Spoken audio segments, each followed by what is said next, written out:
ನಮಸ್ತೆ, ಸ್ವಾಗತ ಸುಸ್ವಾಗತ. ಇದು ಬಿ ಪಿ ಕಿಚನ್ ಡೈರೀಸ್. ನಾನು ವಿಜಯಲಕ್ಷ್ಮಿ ಬಡ್ಗೆ. ನಾನಿವತ್ತು ಬಾದಾಮ್ ಪುರಿ ಮಾಡೋದು ಹೇಗೆ ಅಂತ ತೋರಿಸ್ತಾ ಇದ್ದೀನಿ. ಬನ್ನಿ ಹೇಗೆ ಮಾಡೋದು ಅಂತ ನೋಡ್ಕೊಳ್ಳೋಣ. ಈ ಬಾದಾಮ್ ಪುರಿ ಮಾಡೋದು ತುಂಬ ಈಸಿ ಮತ್ತು ತುಂಬ ಟೇಸ್ಟು. ಹಾಗಾಗಿ ಅದನ್ನ ಹೇಗೆ ಮಾಡೋದು ಅಂತ ನೋಡಿ. ನಾನಿಲ್ಲಿ 3 ಕಪ್ಪು ಮೈದಾ ಹಿಟ್ಟು ತೊಗೊಂಡಿದ್ದೀನಿ. ಅಂದರೆ ಇಲ್ಲಿ ಅರ್ಧ kg ಕಮ್ಮಿ ಇದೆ ಇದು. ಕೆಲವ್ರ ಮನೆಯಲ್ಲಿ ಇದು ಮೈದಾ ಹಿಟ್ಟು ತಿನ್ನೋದೇ ಇಲ್ಲ, ಮೈದಾ ಹಿಟ್ಟು ಬೇಡಪ್ಪ, ಹೆಲ್ತ್ಗೆ ಒಳ್ಳೆಯದಲ್ಲ ಅಂತಿರ್ತಾರೆ. ಹಾಗಾಗಿ ಮೈದಾ ಹಿಟ್ಟು ಬೇಡ ಅಂದರೆ ನಾವಿಲ್ಲಿ ಗೋಧಿ ಹಿಟ್ಟಿಂದ ಕೂಡ ಮಾಡ್ಕೋಬೋದು. ನಾನಿಲ್ಲಿ ಮೈದಾ ಹಿಟ್ಟಲ್ಲಿ ಮಾಡಿದ್ದೀನಿ. ಇದು ಈ ಸೇಮ್ ಪ್ರೊಸೀಜರ್ ಸೇಮ್. ಇವಾಗ ನಾನು ಇದಕ್ಕೆ ಮೈದಾ ಹಿಟ್ಟಿಗೆ ಏನೆಲ್ಲ ಹಾಕ್ತಾಯಿದ್ದೀನೋ ಅದೇ ಥರ ಎಲ್ಲನೂ ಗೋಧಿ ಹಿಟ್ಟಿಗೆ ಹಾಕಿದ್ರೆ ಅಷ್ಟೇ ಆಯಿತು. ಅದು ಕೂಡ ಚೆನ್ನಾಗೇ ಬರುತ್ತೆ ಬಾದಾಮ್ ಪುರಿ. ನೋಡಿ, ಇವಾಗ ನಾನಿಲ್ಲಿ ಅರ್ಧ kg ಕಮ್ಮಿನೇ ಮೈದಾ ಹಿಟ್ಟು ತೊಗೊಂಡಿದ್ದೀನಿ. 2 ಟೇಬಲ್ ಸ್ಪೂನಷ್ಟು ಮೊಸರು ಹಾಕ್ಕೊಂಡಿದ್ದೀನಿ. ಪುಟ್ಟ ಗ್ಲಾಸಲ್ಲಿ 3/4 ಗ್ಲಾಸು ಹಾಲು ಹಾಕ್ಕೊಂಡಿದ್ದೀನಿ. ಆಮೇಲೆ ನಾನಿವಾಗ ಇದಕ್ಕೆ ಒಂದು ಅರ್ಧ ಗ್ಲಾಸ್ ತುಪ್ಪ ಚೆನ್ನಾಗಿ ಕಾಯಿಸ್ಕೊಂಡಿದ್ದೀನಿ. ನೋಡಿ, ಹಾಕ್ತಾ ಇದ್ದಂಗೆ ಗುಳ್ಳೆಗಳು ಬರ್ತಾಯಿದೆ, ಅಷ್ಟು ಚೆನ್ನಾಗಿ ಕಾಯಿಸ್ಕೊಂಡಿದ್ದೀನಿ. ಎಣ್ಣೆಗೆ ಹಿಟ್ಟಿಗೆ ಹಾಕ್ತಾ ಇದ್ದಂಗೆ ನೋಡಿ ನೊರೆ ಕಾಣಿಸುತ್ತೆ, ಅಷ್ಟು ಚೆನ್ನಾಗಿ ಬಿಸಿಯಾಗಿ ಕಾಯಿಸಿ ಹಾಕ್ಕೊಂಡಿರೋದು. ತುಪ್ಪ ಬೇಡ, ಎಣ್ಣೆಯಲ್ಲೇ ಮಾಡ್ತೀವಿ ಅಂದರೂ ಪರವಾಗಿಲ್ಲ. ಆದರೆ ತುಪ್ಪ ಟೇಸ್ಟ್ ಕೊಡೋಷ್ಟು ಎಣ್ಣೆ ಟೇಸ್ಟ್ ಕೊಡೋಲ್ಲ. ಸ್ವಲ್ಪ ತುಪ್ಪ ಹಾಕ್ಕೊಂಡ್ರೆ ತುಂಬ ಟೇಸ್ಟ್ ಆಗುತ್ತೆ. ಇದನ್ನ ಬಿಸಿ ಇರೋದ್ರಿಂದ ನಾನು ಸ್ಪೂನ್ ತೊಗೊಂಡು ಮಿಕ್ಸ್ ಮಾಡ್ತಾಯಿದ್ದೀನಿ. ಒಂದು ಸ್ವಲ್ಪ ಉಪ್ಪು ಹಾಕ್ಕೊಂಡಿದ್ದೀನಿ, ಟೇಸ್ಟಿಗೆ ತಕ್ಕ ಹಾಗೆ ಸ್ವಲ್ಪ ಉಪ್ಪು ಹಾಕ್ಕೊಂಡು, ಮತ್ತು ಒಂದು ಸ್ವಲ್ಪ ಅಡುಗೆ ಸೋಡಾ ಹಾಕ್ಕೊತಾ ಇದ್ದೀನಿ. ಸ್ವಲ್ಪ ಉಪ್ಪು, ಒಂದು ಸ್ವಲ್ಪ ಅಡುಗೆ ಸೋಡಾ ಹಾಕ್ಕೊಂಡು ನಾವಿಲ್ಲಿ ನಾನು ಕಲರ್ ಹಾಕ್ಕೊಂಡಿದ್ದೀನಿ 2 ಪಿಂಚಷ್ಟು. ಕಲರ್ ಬೇಡ ಅಂತಂದರೆ ನಾವು ಅರಿಶಿನ ಕೂಡ ಹಾಕ್ಕೋಬೋದು, ನ್ಯಾಚುರಲ್ ಆಗಿರುತ್ತೆ ಅಂತ. ಅರಿಶಿನೂ ಬೇಡ, ಕಲರು ಬೇಡ, ಏನೂ ಬೇಡಪ್ಪ, ಸುಮ್ಮನೆ ಸಿಂಪಲ್ಲಾಗಿ ಮಾಡೋಣ, ಯಾವುದು ಬೇಡ, ಪ್ಲೇನೇ ಇರಲಿ ನಮಗೆ ಅನ್ನೋರಿದ್ದರೆ ಇದು ಯಾವುದೂ ಹಾಕೋದು ಬೇಡ, ಹಾಗೇನೂ ಮಾಡ್ಕೋಬೋದು. ಯಾರೆಲ್ಲ ಬಿ ಪಿ ಕಿಚನ್ ಡೈರೀಸ್ ನೋಡ್ತಾ ಇದ್ದೀರಾ ಅವ್ರು ಮರೀದೇನೆ ಸಬ್ಸ್ಕ್ರೈಬ್ ಮಾಡ್ಕೊಳ್ಳಿ. ಸಬ್ಸ್ಕ್ರೈಬ್ ಮಾಡಿಕೊಂಡ್ರೆ ನೀವು ಎಷ್ಟು ಜನ ಸಬ್ಸ್ಕ್ರೈಬ್ ಮಾಡ್ಕೊತೀರಾ, ಆಮೇಲೆ ನಮಗೆ ಕಮೆಂಟ್ ಮಾಡ್ತೀರಾ ಅಂತ ಅಂದರೆ ನಮ್ಗೆ ಅಷ್ಟು ಖುಷಿ ಆಗುತ್ತೆ. ನಮಗೆ ನಾವು ಮಾಡೋದಕ್ಕೇನೋ ನೀವೆಲ್ಲ ರಿಯಾಕ್ಷನ್ ಕೊಡ್ತಾ ಇದ್ದೀರಾ, ನೋಡ್ತಾ ಇದ್ದಾರೆ ಎಲ್ಲರೂ ಅಂತ ಖುಷಿ ಆಗುತ್ತೆ. ಹಾಗಾಗಿ ಜಾಸ್ತಿ ಜನ ನೋಡ್ತಾ ಇರೋರೆಲ್ಲ ಸಬ್ಸ್ಕ್ರೈಬ್ ಮಾಡ್ಕೊಳ್ಳಿ. ಮತ್ತು ಚೆನ್ನಾಗಿದೆಯಾ, ಚೆನ್ನಾಗಿಲ್ವಾ, ಹೇಗಿದೆ ಅಂತ ಕಮೆಂಟ್ ಮಾಡೋದನ್ನು ಮರಿಬೇಡಿ ಅಂತ ಹೇಳ್ತಾ, ಆಮೇಲೆ ಇದನ್ನು ಸ್ವಲ್ಪ ಎಲ್ಲ ನೀಟಾಗಿ ಕೈಯಿಂದ ಕಲಿಸ್ಕೊಂಬಿಟ್ಟು ಚಪಾತಿ ಹಿಟ್ಟಿಗಿಂತ ಸ್ವಲ್ಪ ಸಾಫ್ಟಾಗಿ ಕಲಿಸ್ಕೋಬೇಕಾಗುತ್ತೆ. ಕಲಿಸ್ಬಿಟ್ಟು ಸ್ವಲ್ಪ ರೆಸ್ಟ್ ಮಾಡೋಕ್ಕೆ ಬಿಟ್ಬಿಡೋಣ, ಮುಚ್ಚಿಟ್ಬಿಡೋಣ. ಸ್ವಲ್ಪ ಒಂದು 10 ನಿಮಿಷ 15 ನಿಮಿಷ ಮುಚ್ಚಿಟ್ಬಿಡೋಣ. ಅಷ್ಟೊತ್ತಿಗೆ ನಾವು ಪಾಕ ರೆಡಿ ಮಾಡಿಕೊಂಡು, ಪಾಕ ಅಂದರೆ ಏನು, ಇಲ್ಲಿ ನಾನು ಮೂರು ಮೈದಾ ಹಿಟ್ಟು ತೊಗೊಂಡಿದ್ದೀನಿ ಅಂದರೆ 3 ಕಪ್ಪಷ್ಟು ಸಕ್ಕರೆ ಹಾಕ್ಕೊಂಡಿಲ್ಲ, 2.5 ಸಕ್ಕರೆ ಹಾಕ್ಕೊಂಡಿದ್ದೀನಿ. ಸಕ್ಕರೆ ಮುಳುಗುವಷ್ಟು ನೀರು ಹಾಕಿ 1 ಎಳೆ ಪಾಕ ಮಾಡಿ ಇಟ್ಕೊಂಡಿದ್ದೀನಿ.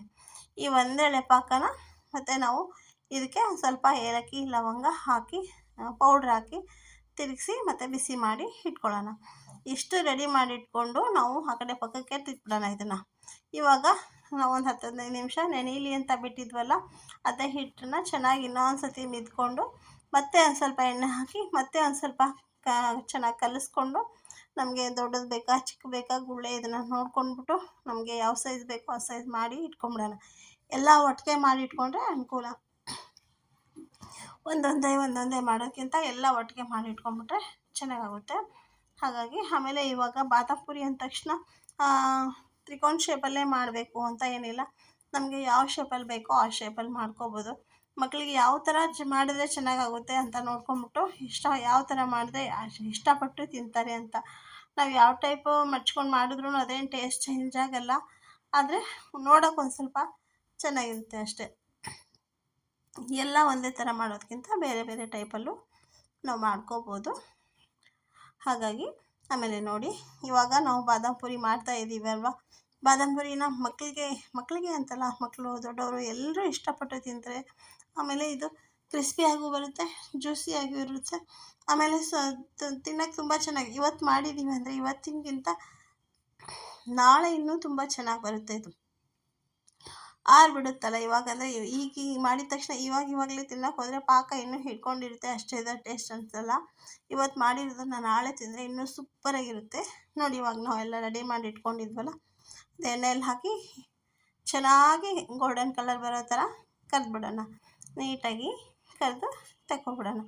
ತೆಗೆದು ಪಾಕನೂ ಸ್ವಲ್ಪ ನಾವು ಮೊದಲೇ ಪಾಕ ಮಾಡಿ ಇಟ್ಕೊಂಡಿರ್ತೀವಲ್ವ, ಸ್ವಲ್ಪ ಇನ್ನೊಂದು ಸ್ವಲ್ಪ ಬೇಕಿದ್ದರೆ ಬಿಸಿ ಮಾಡ್ಕೋಬೋದು. ಮಾಡ್ಕೊಂಬಿಟ್ಟು ಸ್ವಲ್ಪ ಬಿಸಿ ಪಾಕದಲ್ಲಿ ಕರೆದು ಹಾಕಿದ್ರೆ ಚೆನ್ನಾಗಾಗುತ್ತೆ, ಪಾಕ ಚೆನ್ನಾಗಿ ಹಿಡಿಯುತ್ತೆ. ಇನ್ನು ಮೊದಲೇ ಸ್ವಲ್ಪ ಪಾಕ ಬೇಗ ಮಾಡಿಟ್ಕೊಳ್ಳೋದೇ ಒಳ್ಳೆಯದು. ಹಾಗಾಗಿ ನಾನು ಮೊದಲೇ ಮಾಡಿಟ್ಕೊಂಡಿದ್ದೆ. ಎಲ್ಲ ನೀಟಾಗಿ ಪಾಕ ರೆಡಿ ಮಾಡಿ ಇಟ್ಕೊಂಡ್ಬಿಟ್ರೆ ಸ್ವಲ್ಪ ಬಿಸಿ ಮಾಡಿ ಇದನ್ನೆಲ್ಲ ಕರೆದಿರೋದನ್ನು ಹಾಕ್ಕೊಂಬಿಡೋಕ್ಕಾಗುತ್ತೆ. ನಾವು ಈ ಕಡೆ ಕರಿತಾ ಇದ್ದು ಆ ಕಡೆ ಪಾಕ ಮಾಡೋದನ್ನು ತುಂಬ ಬಿಸಿ ಇರೋ ಹಾಕಲೂಬಾರ್ದು. ಹಾಗಾಗಿ ಲೈಟ್ ಬಿಸಿ ಇದ್ದಾಗ ಒಂಚೂರು ಹಾಕ್ಕೋಬೇಕು ಅಷ್ಟೇ. ಈ ಪಾಕಕ್ಕೆ ನಾವು ಒಂದು ಚಿಟಿಕೆ ಫುಡ್ ಕಲರ್ ಮತ್ತೆ ಹಾಕ್ಕೊಂಡಿದ್ದೀನಿ. ಬೇಕಾದರೆ ಹಾಕ್ಕೋಬೋದು, ಬೇಡ ಅಂದರೆ ಇಲ್ಲ, ಹಾಕಲೇಬೇಕು ಅಂತಲೂ ಏನಿಲ್ಲ, ಹಾಗೇನೂ ಚೆನ್ನಾಗಾಗುತ್ತೆ. ಇವಾಗ ನೋಡಿ ಇಷ್ಟೇ. ನಾವು ಇವಾಗೆಲ್ಲ ಫ್ರೈ ಮಾಡಿ ತೆಗೆದಿದ್ದೀವಲ್ವ ಬಾದಾಮ್ ಪುರಿ, ಒಂಚೂರು ಲೈಟಾಗಿ ಬಿಸಿ ಮಾಡ್ಕೊಂಬಿಟ್ಟು ಎಲ್ಲ ಹಾಕಿ ಒಂದು ನಿಮಿಷ 2 ನಿಮಿಷ ಅಷ್ಟೇ ಬಿಟ್ಟರೆ ಸಾಕು. ಅದನ್ನೇನು ಜಾಸ್ತಿ ಹೊತ್ತು ಬಿಡಬೇಕು ಅಂತಲೂ ಇಲ್ಲ, 1 ನಿಮಿಷ ಅಷ್ಟಕ್ಕೆ ಪಾಕ ಹೀರ್ಕೊಳ್ಳುತ್ತೆ. ಇದು ಸ್ವಲ್ಪ ನಾವು ಕರೆದಿರೋ ಬಾದಾಮ್ ಪುರಿನೂ ಬಿಸಿ ಇರುತ್ತೆ, ಅದನ್ನು ಸ್ವಲ್ಪ ಬಿಸಿ ಮಾಡಿರ್ತೀವಲ್ವ, ಎಲ್ಲ ಸೇರಿ ಕರೆಕ್ಟ್ ಕವರ್ ಆಗುತ್ತೆ ಅದು.